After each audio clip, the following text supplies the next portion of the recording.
Welcome to Nurse Burnout Solutions, the show that empowers you to beat stress, reclaim your energy, and discover lasting fulfillment in your nursing career. I'm your host, Betty McLean.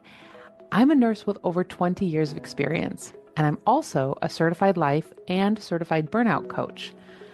I'm here to share expert insights with you, a lot of practical tools, and some inspiring stories. So join me as we navigate the challenges of a career in healthcare, and I help you find renewed purpose and resiliency, one episode at a time. Welcome back. Today, we are going to talk about humor.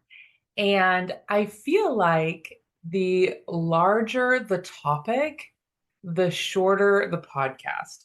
This is a huge topic. And I am not a humor scientist. And so I'm just going to offer you my thoughts and my suggestions and leave it at that. When I was thinking about this podcast, I started researching humor, and apparently, being a humor scientist is a real thing. There is actually an International Society for Humor Studies. And of course, they are a scholarly professional organization that research humor. There's also an organization called the Studies in American Humor. Again, they've been around since the 70s, and again, they study humor specifically in America.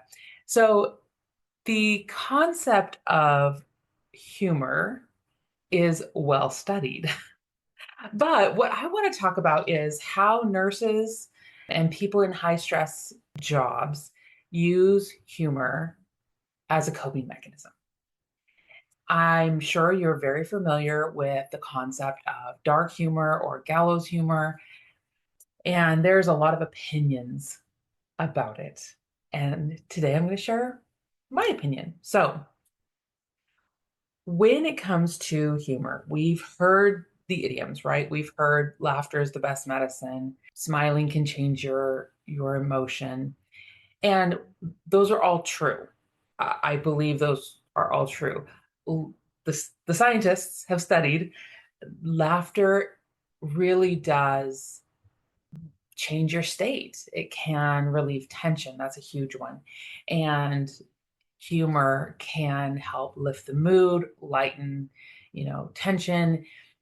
It really can make you internally feel better, more relaxed. It releases endorphins, all of those good things.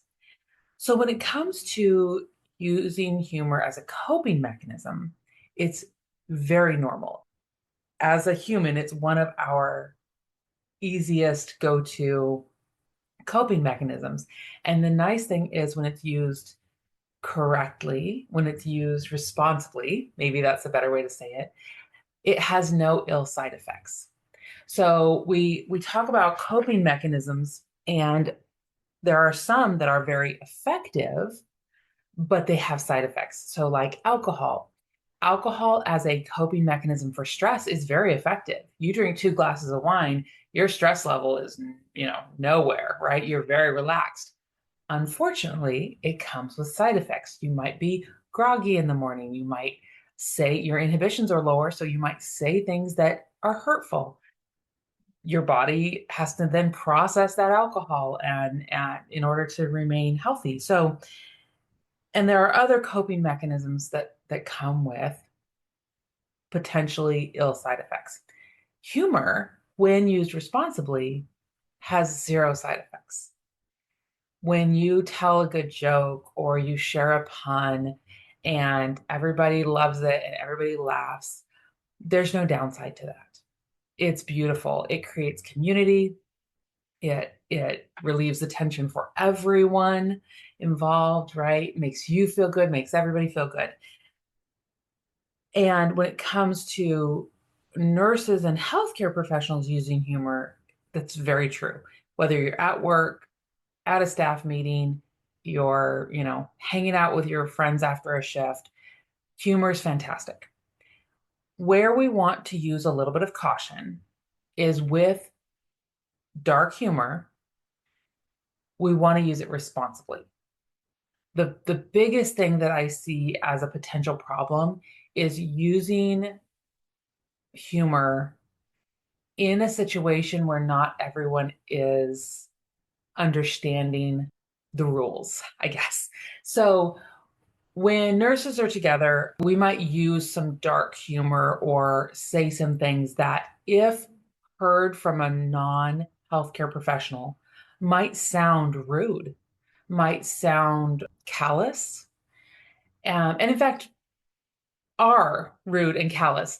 But in the context of just nurses or just nurses who use dark humor, I will provide that caveat. It actually, everybody understands that it's not meant as rude. It is meant as dark humor, as gallows humor. We're all just trying to relieve tension. No actual, we don't actually mean rude or harm against someone. So when we are using that form of humor, we need to be very responsible, right? Just like when we get in a car, we drive very responsibly because we can hurt people if we're just, speeding and not paying attention to traffic signs and that kind of stuff. So dark humor, it's one of those with great power comes great responsibility situations. You need to be, if you are going to be using dark humor, it needs to be in a private setting or in a setting where everyone who can hear you understands you are joking. You are not being serious. The really easy example that comes to my mind is joking about pillow therapy. So it's a joke. If you're listening to this and you are a non-healthcare professional, just understand that it's going to sound rude to you.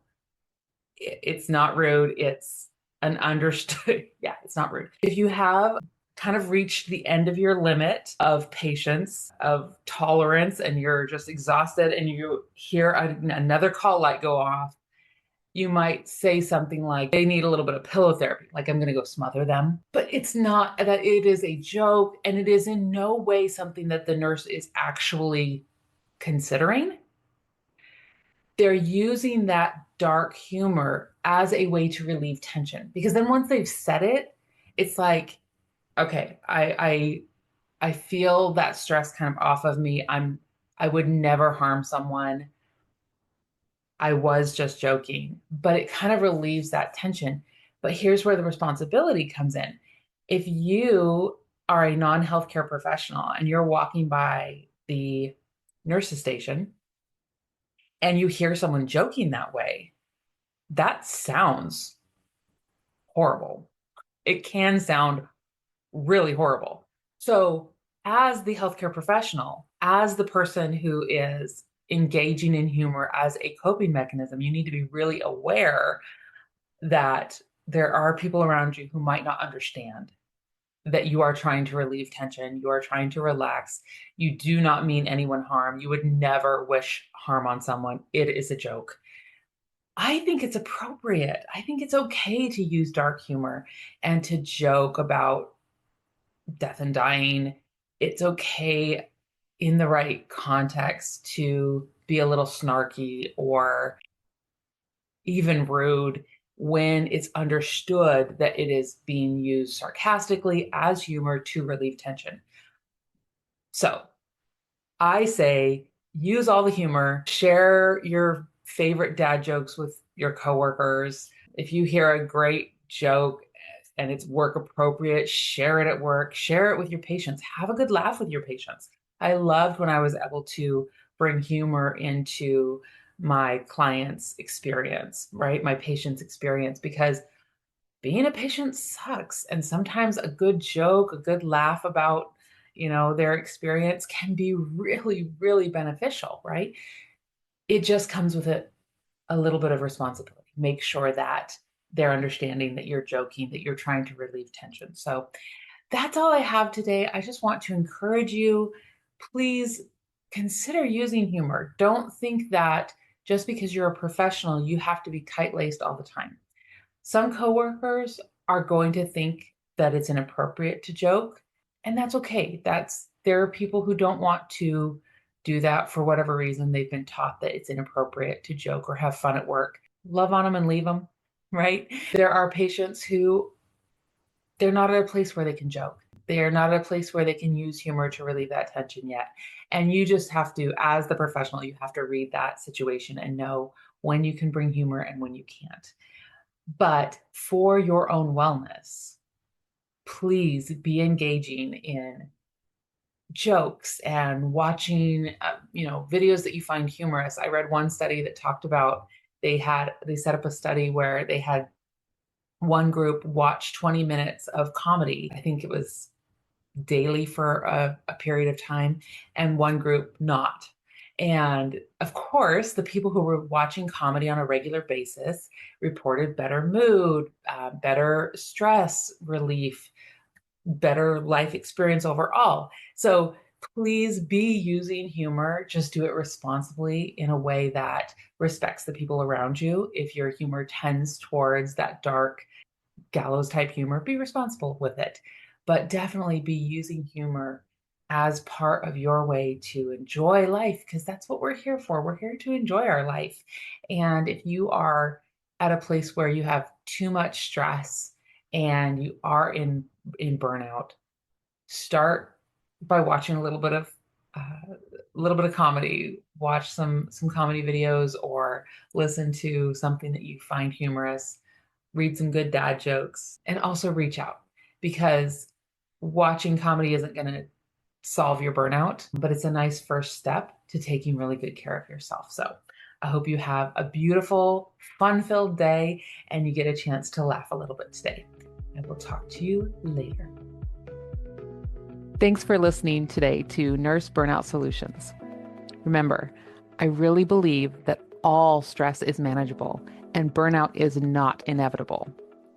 If you are struggling with stress or in burnout, I can help. Check out the show notes for ways that we can connect and get you the support that you deserve.